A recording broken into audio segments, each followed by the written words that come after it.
En 1820 el danés Hans Christian Ørsted descubrió la relación entre la electricidad y el magnetismo. Descubrió que en las cercanías de un circuito simple, al acercar una brújula, la aguja de esta giraba al cerrar el interruptor. A partir de esto, Ørsted dedujo que la corriente eléctrica puede crear un campo magnético.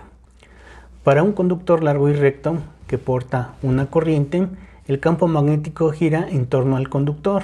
Para encontrar la dirección del campo magnético utilizamos la regla de la mano derecha. Mi dedo pulgar indica la dirección de la corriente, mientras que mis 4 dedos van a indicar la dirección del campo magnético. Consideremos la siguiente situación. Tengo un conductor, como el que ustedes ven en la imagen.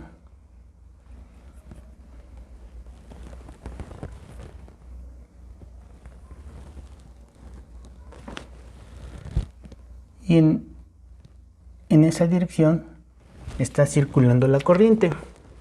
Entonces, mis 4 dedos van a intentar tomar este conductor y mis 4 dedos indican la dirección del campo magnético. ¿Cómo sería la dirección del campo magnético? Sería en este sentido.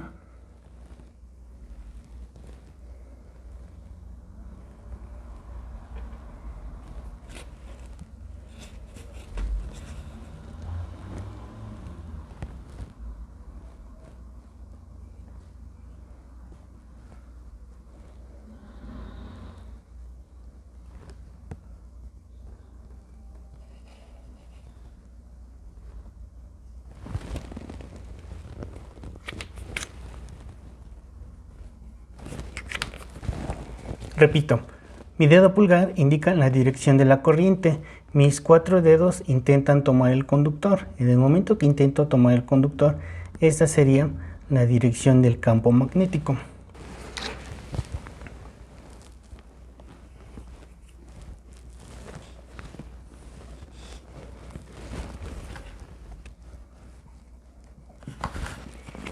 La corriente eléctrica se está moviendo hacia abajo. Con mi dedo pulgar indico la dirección de la corriente y con mis 4 dedos intento tomar el conductor.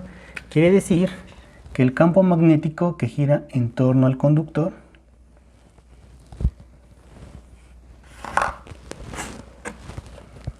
estaría indicado de esta forma.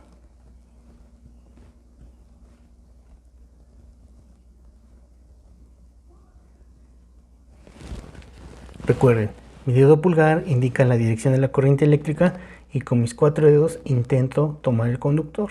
De esta manera, estos 4 dedos indican la dirección del campo magnético. En este caso, sería de esta forma. ¿Cómo se verían o cómo puedo representar el campo magnético si tuviera yo una vista aérea? Vamos a ver el siguiente caso. Entonces, si tengo una vista aérea, lo que voy a hacer es denotar el conductor. Si lo estoy viendo por la parte superior, entonces estaría viendo que la corriente se está moviendo hacia abajo. Para representar que se está moviendo hacia abajo o que se está moviendo dentro del conductor, represento con una X para decir que está entrando. Entonces, si está entrando, el campo magnético está girando alrededor del conductor.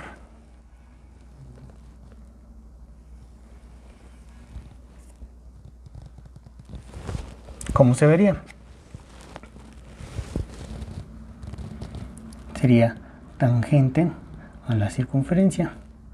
Es decir, que aquí está el campo, aquí hay campo, aquí hay campo, aquí hay campo.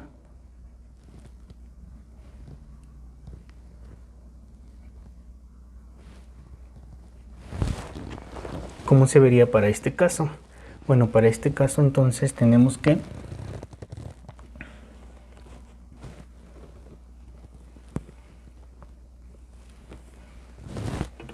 la corriente está saliendo. Si lo estamos viendo de arriba, entonces ahora tendría yo que tomar el conductor de esta forma. Quiere decir que sería tangente a la circunferencia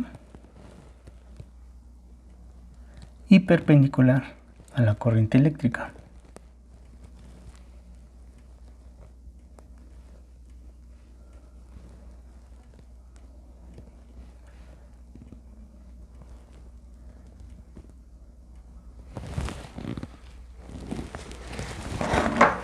Muy bien, ahora, si quiero determinar el campo magnético desde una distancia cercana al conductor, a esta distancia le voy a llamar R. Supongamos que quiero determinar la densidad de campo magnético en un punto dado. Lo primero que tengo que ver es cuál es la relación entre el campo magnético y la corriente. Veamos.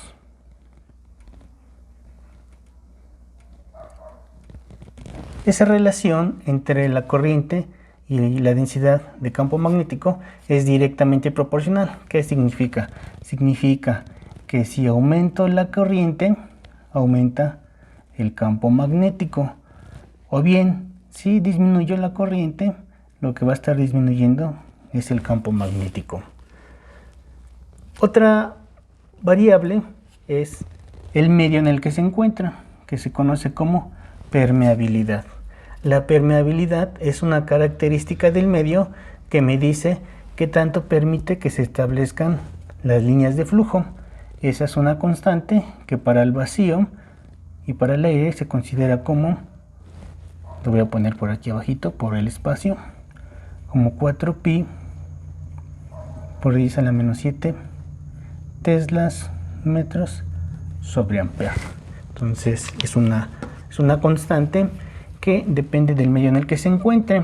Puede ser aire, puede ser aceite, como en los transformadores. Bien. ¿Qué otro parámetro está en juego? Bueno, el otro parámetro que está en juego es la distancia a la cual quiero medir el campo magnético. Esa relación depende de manera inversamente proporcional. ¿Por qué?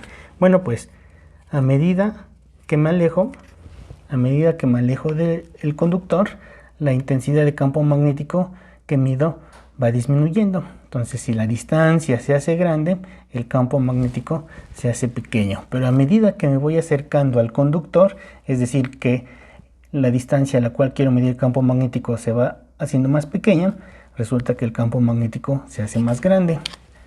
¿Cómo lo puedo escribir? Bueno, puedo escribir que entonces que a medida que aumenta la distancia, disminuye el campo magnético. O bien, a medida que disminuye el radio, aumenta el campo magnético. Mediante una ley que se conoce como la ley de Biot-Savart se puede demostrar, que por ahora no lo voy a hacer por las dificultades que representa. Sin embargo, ellos encontraron que puedo determinar la densidad de campo magnético para un conductor largo y recto mediante la expresión 2pi por radio, donde I representa la corriente del conductor, mu cerito se conoce como la permeabilidad del espacio, R la distancia a la cual quiero medir el campo magnético. Bien, la pregunta es, ¿cómo puedo determinarlo para una espira? ¿Cómo se determina el campo magnético para una espira circular?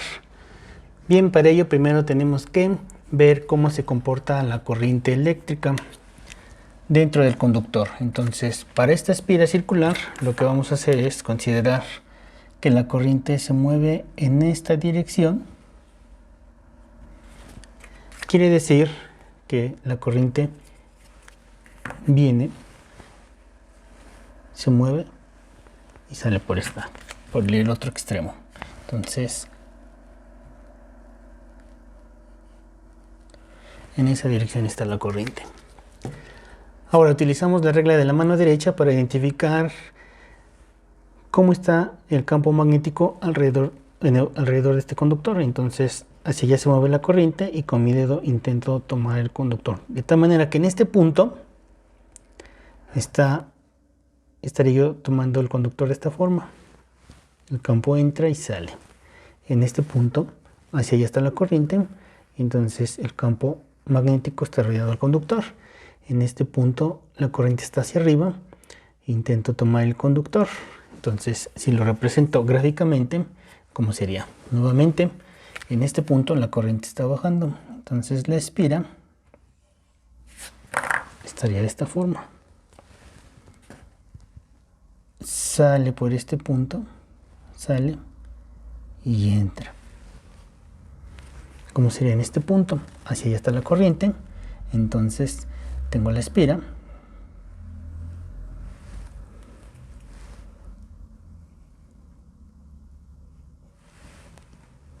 En este punto la corriente está hacia arriba, tomo el conductor, entonces como sería la espira. En este momento en esta dirección y en este punto en esta dirección. ¿Cómo sería en este punto? Pongo la espira.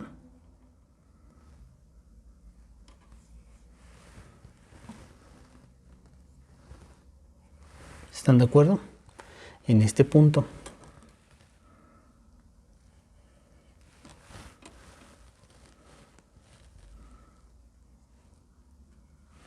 Ayúdenme ustedes, por favor. En este punto.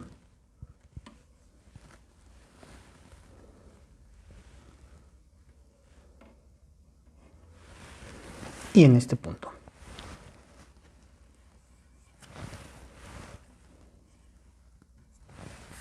Muy bien, esa sería la dirección del campo magnético en el contorno del conductor.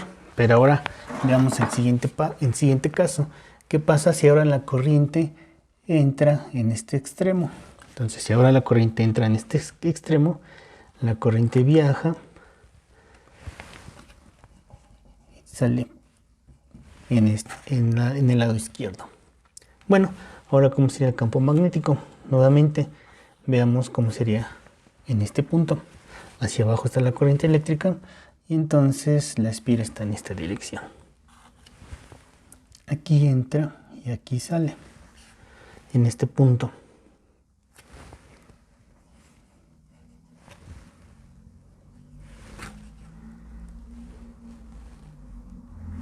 En este punto.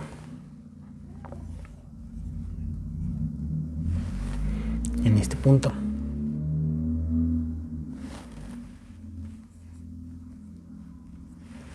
En este punto. En este punto.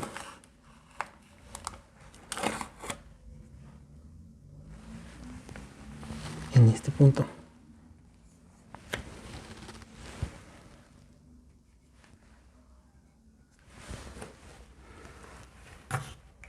Muy bien.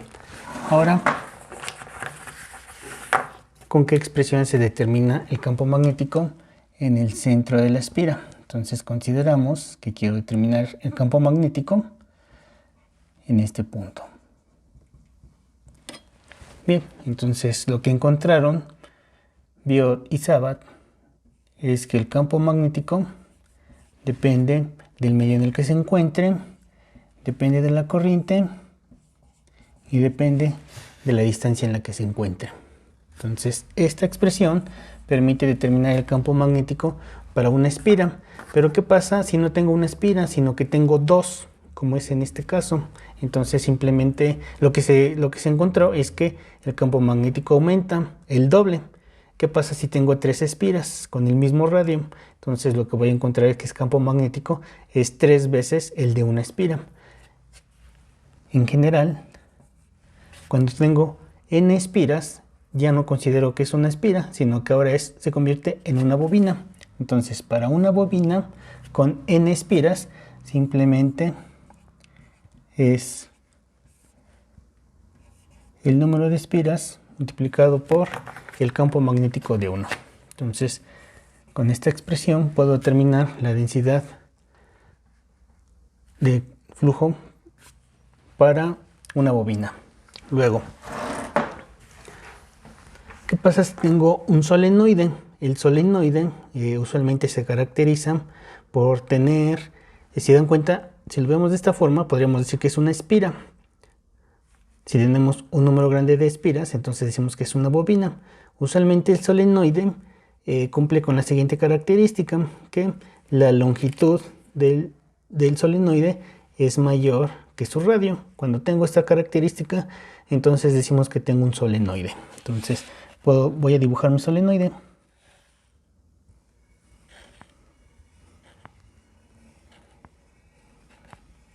Usualmente solenoide pues a veces va acompañado por un núcleo de hierro.